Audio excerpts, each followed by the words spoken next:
Hi, it's me, Paige, from after we shot the footage you're about to see. This is podcast number 2, and I'm really hoping for podcast number 3. I don't have to be here at the beginning giving like a prefacing disclaimer, but what you're about to see is that all of our camera footage from this podcast, it's literally never in focus, not one time. Are we focused? You're not when you're up there, am I? The fence behind us is crystal clear, but Brooks and I are not. So then I thought about just not using any of the video footage, but then I know personally in like a year or 3 or 5, I'm going to enjoy looking back and having blurry video rather than having no video.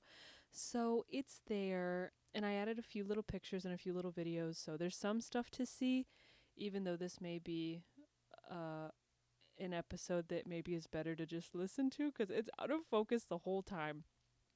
But it's there. Sorry. If you're watching on a smaller screen, it might be better that way. But if you're watching it all, thank you so much. I just wanted to give you a little disclaimer. Thank you so much.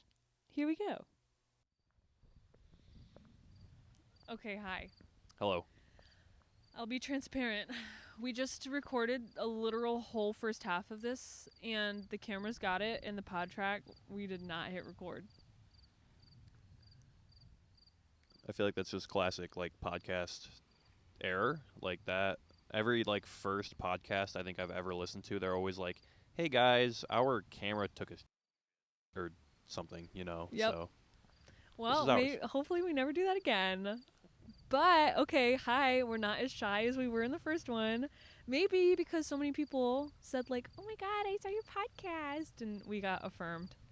There's a lot of people I did not expect to actually watch it. Mm-hmm. So, happy. Thanks for the admiring fans out there. Yeah.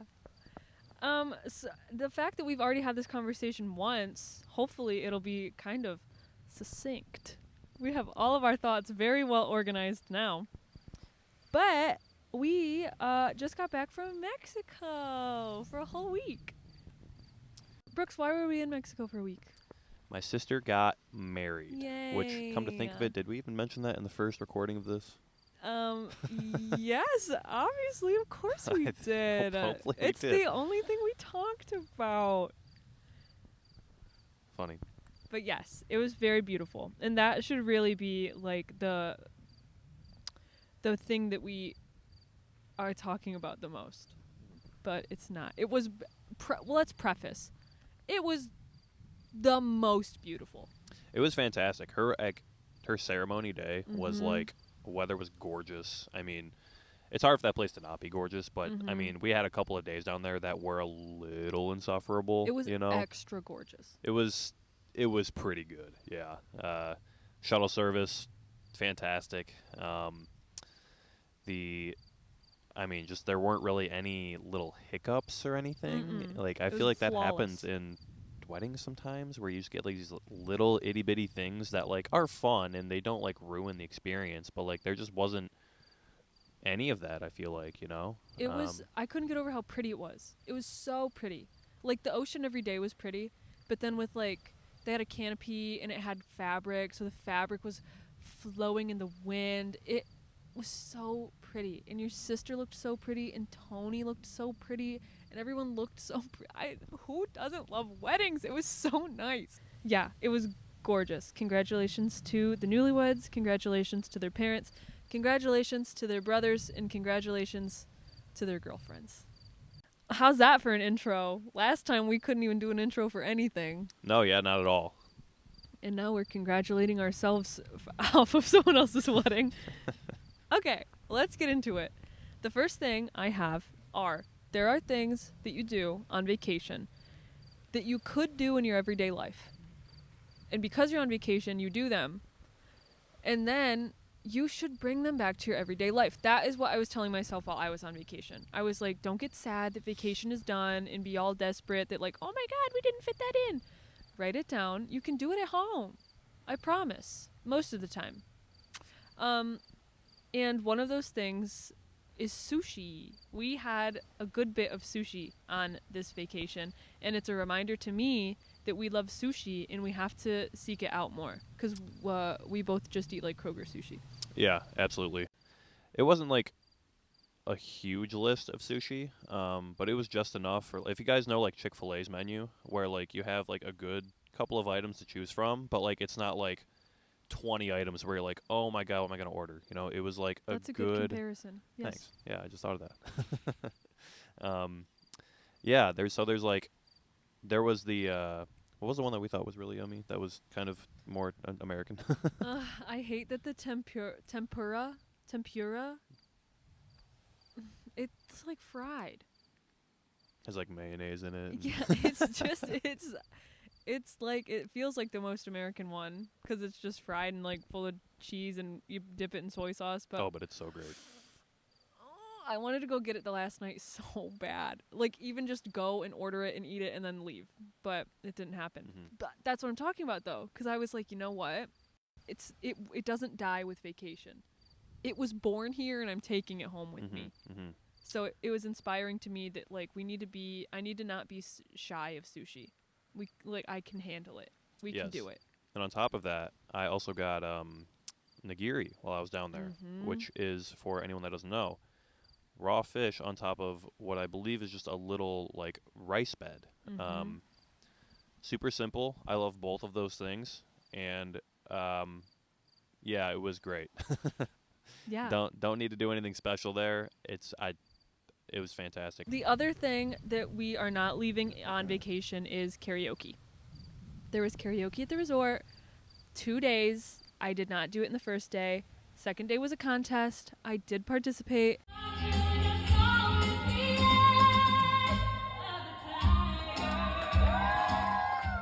I did win.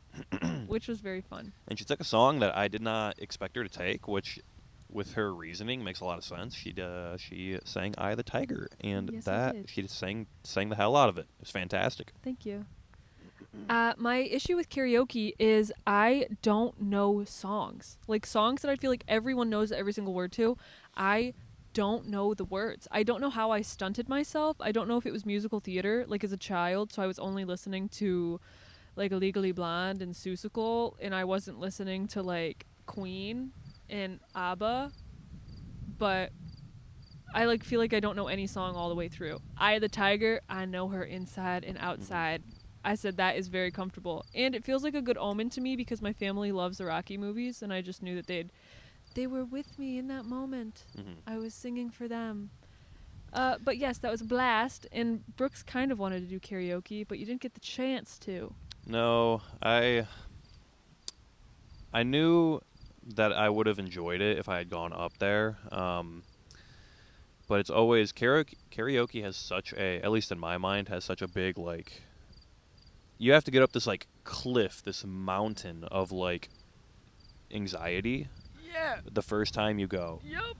You have to like really, and then once you do it, like after that, all of the other times you go, like within that same time of karaokeing, they're so much easier, you know, because you have the experience, like you know what the crowd's expecting. So long as you don't like, I guess I'm talking out of like the handful of times that I've done it. I've never felt like people are like booing me or anything. So karaoke is a loving crowd. It really is, yeah, and it's a very good time. Maybe next time. Mexico was also a little scary because it was, pretty big crowd. It was just like a big like. Yeah. I'll like put a little picture, a little video in here because my family also was like, we thought you were singing in like a little bar, but it's like a whole dark audience in a huge stage with like lighting, and it's dark and intimidating. Some of the people had like smoke like behind them. Yeah, it's funny. So we're not leaving sushi and karaoke, and I'm gonna challenge myself to like think of. We were reading. I'd like to bring that back. Yeah, things you do on vacation that you should bring into your life. The next thing I have on my outline, because this is what prompted me to want to podcast the trip in the first place, is Brooks and I walk into our room. I hope no one is scandalized by the fact that Brooks and I, unwed, did room together. So we walk in, and it's romantic. The room is romantic. There's a sliding glass door that leads to like a little pool, and then the ocean, and then there's the bed, and there's a lack of walls. It's like basically the whole thing is just 4 walls. And then there's like a half wall where the bottom half is like a wall to a jacuzzi, and then above that is a little pane of glass, and then nothing. It's like just half a wall, quarter jacuzzi, quarter glass, and then the rest is just open space into the rest of the room. So you can see right into the bathroom. Jacuzzi, and then there's like, do they call them a Jack and Jill sink? A his and hers. And then there's a room, little water closet for the toilet.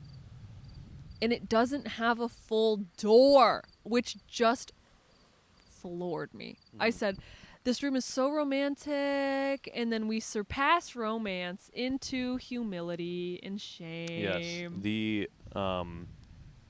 the sound in the room as well. Like, it's all just like tile. It's like it's hard surfaces. There's not. It's reverb. Up. It echoes. It's crazy. It is. Yeah. It's just this big, open space, hard tiled floors. Everything. It's hilarious. So nothing says romance like an echoey bathroom with no doors. No doors, hardly any privacy at all. We had a balcony as well. If you are doing anything in the bathroom and the curtains are open, people can, I guess I don't know, like, I wasn't like looking into other people's rooms really, but me neither.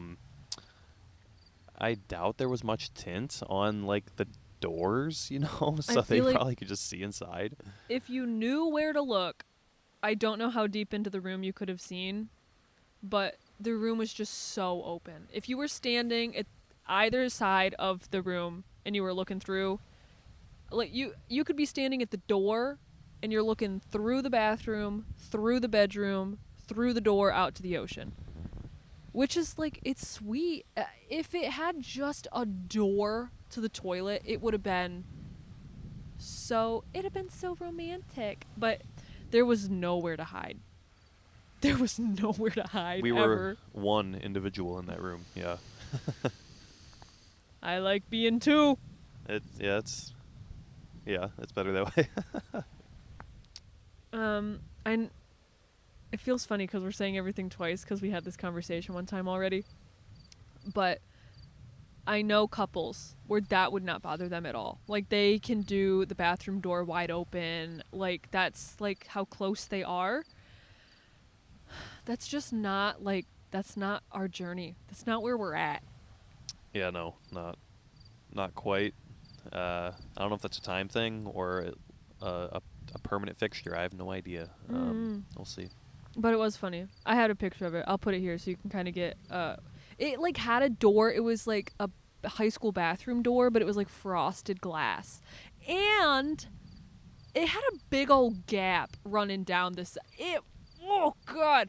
The frosted glass... So you could, like, see the silhouette of someone sitting. Really good. And then when you're using the bathroom, you can look out this huge gap. They weren't trying. No. So I had the thought, I was in the shower thinking about this podcast, and the funny anecdote of, like, they do it for marketing. Because one couple comes in, and they can't take the heat, and they are too shameful, or someone's fart echoes too loud one day, and they break up, and then they get 2 other significant others, and then when they come back to the resort, they gotta buy 2 rooms instead of 1. And it just keeps dominoing. That's why they have no door to the toilet. Mm-hmm. But alas, now I'm back in America in my house, and my toilet has a door. Good privacy. All right. I know last time we podcasted, this thing kept dying and we kept not catching it. So I'm on to now. The next thing is I took, for 7 days, a black bikini, a pink bikini, a blue bikini, a red bikini, and a multicolored bikini. I took 5 bathing suits. Brooks, how many bathing suits did you take? So I technically took 2. One was a Speedo, which, I love. But as far as, like, wearing it as, like, my go-to, like, wear it around the resort, like, all day long. With your entire extended family and all of their friends? Yeah. Just wasn't going to fly. I did it for, like, a day, and it was good. I got some sun on my legs. That's pretty nice. But it wasn't a sustainable thing. I couldn't do it. So I really only had one pair of trunks with me, and I made those puppies last. I was wearing them pretty much every single day. I think even the day with the Speedo, I like brought them with me. Like I think I wore them over them or something. I don't know, but yeah, they were my most used clothing item. Could I have brought more? From a practicality standpoint, I mean, there really wasn't much of a reason to do so, just for the sake of, like, it's like 90 degrees every single day down there, so you just leave your suits out, and all the pool/ocean water evaporates, and the only thing that's left is, like, a little bit of humidity on your trunks. Which was everywhere else That was everywhere, yeah. So you're feeling that anyway. But it was just kind of comical, because that was, Paige is, like, switching into all these different trunks, well, she doesn't have trunks, but all these suits, and that wasn't me. Yeah. Took a different route.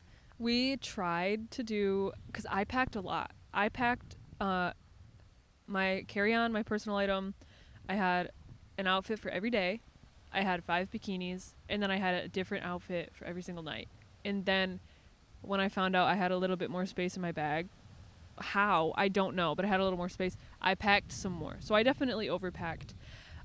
We were going to do fit checks, but we only ended up doing 3, and it ended up turning into a joke that in every single one of them, Brooks is wearing the same set of swim trunks. So I'll put those here right now. Fit check. We got here today. We're going to the pool. Fit check number 2, but we missed 5 days, and we only do it before we go to the pool. Yes. And Brooks only brought 1 swimsuit. Yeah, it's only 1. Fit check number 3. Brooks, what are you wearing? The same thing. Different shirt every single time, though. Yeah, different shirt every time. Well, actually, maybe not. We'll have to. The camera will let us know. You can tell us.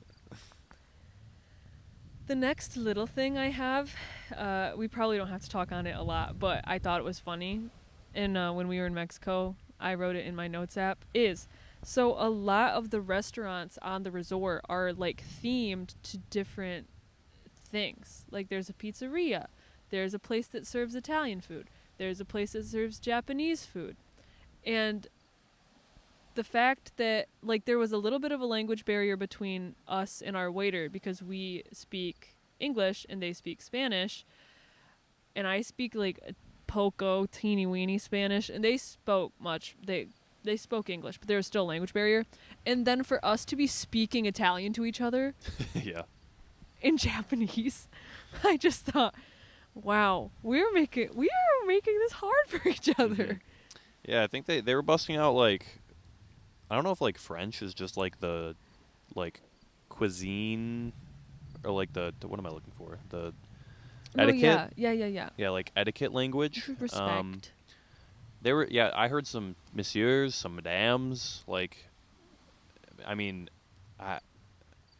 that is French, right? Yeah.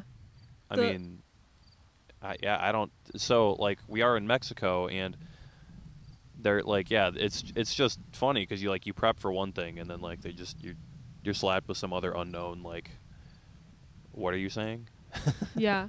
I have a lot of respect for people with English being their second language, because I didn't recognize, like, once I finally was back in Detroit and I could read all of the signs and everyone speaking around me was speaking, like, in my native tongue, like, that, I didn't recognize, my brain was, like, tired of seeing words that I couldn't read and hearing language that I couldn't understand. So shout out to everyone living in a place where the primary language is not your native tongue. Oh, absolutely. It is. It gets exhausting. I mean, it's so funny the things you take for granted. I mean, something like just being able to talk normally to like passively anybody. Understand things around you. Yeah. The next story I want to share is the day in Mexico where Brooks and I had 9 courses of food. We woke up, we went to a restaurant instead of a buffet. Like a lot of people would do breakfast at the buffet every day, but we knew there were other restaurants that served food, so we went and checked another place out. And first of all, they brought a little juice cart around, and they poured us like a papaya juice and a green juice, and then another little cart came around, and they served us a sweet bread, and then they gave us coffee, sweet bread. We ordered fruit. That came out as a course, a plate of fruit and yogurt, and then the entrees that we ordered came out. I got a like egg and chorizo breakfast burrito. Do you remember what you got? It was it had some. It was a longer name. It was kind of like a wet burrito, I guess. I don't. Sure. Something along the lines of that. So we eat that, and then we go to the pool, and we see Ma, and we see Dad, and Grandma and Grandpa, and we're having drinks, and we're swimming around. And the night prior, we had sushi, and I wanted sushi again, but it gets too busy at night. So I said, we got to go for lunch. So we go, and the appetizers are tiny, but we still got them. Mine were like 3 little chicken wonton guys, and then a roll of sushi, and you got 2 rolls of sushi and also an appetizer. Oh yeah. And then we both got like woks, like rice bowls, stir fries. That has us 6. That's 6 rounds, 6 courses, drinking in between, and then we leave lunch. We go drink beer, wine, Grey Goose. Brooks declared himself a goosey guy. It's a goosey guy down there. And then we went and got Italian. So we get bread and balsamic. And then we got another piece of bread and balsamic. We got little cheese balls with like ham, prosciutto, like yummy stuff in the center. Tomato sauce. That was our appetizer. And then I got a risotto dish with mussels, and you got like a spiral chicken pasta dish. Yep. Mm-hmm. Had some mushrooms in it. And then we got veal, and it was humongous, and it was still on the bone. On the bone. Potato, gravy, vegetables, and then we had a glass of champagne, and then they brought out a dessert. That's more than 9 courses with alcohol in between. I was, if I'd have thought about letting myself thrown up, I've never been so full in my life. Caloric intake through the roof.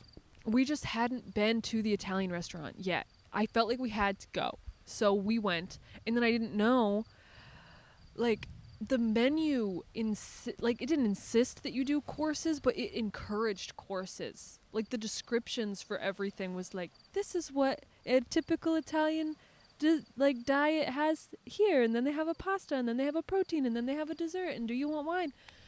And then I went and sang karaoke. So I had like 11 courses of food and then went and sang karaoke. Oh, that's why you sang so good. You had bountiful energy. I was so you were fueled. Ready to go. Yeah. Yeah, I have pictures of that. Maybe I'll put them in there, cuz it was really pretty. Oh my god, I was so full. I thought I was going to die. Anything to add to that? I guess maybe just trying to like pick a favorite out of it all. How could you? It really is hard. Like, all of it was fantastic. I think. If I could have something put in front of me right now, it would be the veal, because I was so full by the time it came out, and it was so pretty, and it was so good, and I have never wasted that much food. I wasted so much. I think I remember sitting, like, as I was eating the veal, and then like the little veggies were there as well, and I Mm-hmm. forget what little veggie I was so It like was a entranced with. zucchini. A little zucchini. Yeah. God, that thing was amazing. Something about that zucchini. I'm sad there wasn't more of it. I would have Mm-hmm. ate all of them. It was so good. Yeah. I loved it. My favorite probably, oh, man, the veal was pretty good. I I don't know. know. The The sushi was so pasta. good, but I feel like I can get that somewhere else. Like I can do sushi. I don't Mhm. know how much a plate like that would cost anywhere else. I don't know the next time I'm going to see her. Mhm. And I could only eat like half of it, and it was good. And I was proud of myself for ordering it because I'm not normally a red meat order kind of gal. No, yeah, I think that entire, um, you had said like at the um, right before the waiter came up that you were like going against like what you normally like do Yes. for like just ordering out, you know. So did catch me off guard a little bit. Yeah, ordering mussels too. I don't think I'd had mussels prior to Mexico, and now I like them. They're fantastic. Next thing on the docket is the last day. Brooks and I were at the beach, the ocean. We kept on trying to like be at the ocean, but like we kept finding the wrong spots. They didn't have bars near them. They didn't It was too hot. They didn't have enough shade. And then finally this last day, we get it right. Brooks' sister and a bunch of her friends were down there, and then we check it out and it's perfect. And we're reading so much and so calm. We're just like devouring these books. Do you want to tell them why we think that is? Um, I can only like put it like it's like a Jimmy Buffett mindset where like it really is just 5 o'clock somewhere, y'all. Yeah. It's you're so relaxed. There's not a thing on your mind because you can try, but you can't. You're in a completely different country, completely separated from any other kind of responsibility. It's kind of ridiculous. Yeah, it was just this super calming, super just nothing going on in your head. So there wasn't like you had mentioned before this podcast, like there wasn't any like voices like chiming at you like Yeah. that you like I don't know, like you get into like your weekday routines and like you just like you get used to these like the everyday common stresses and You're thinking about today. You're thinking about tomorrow.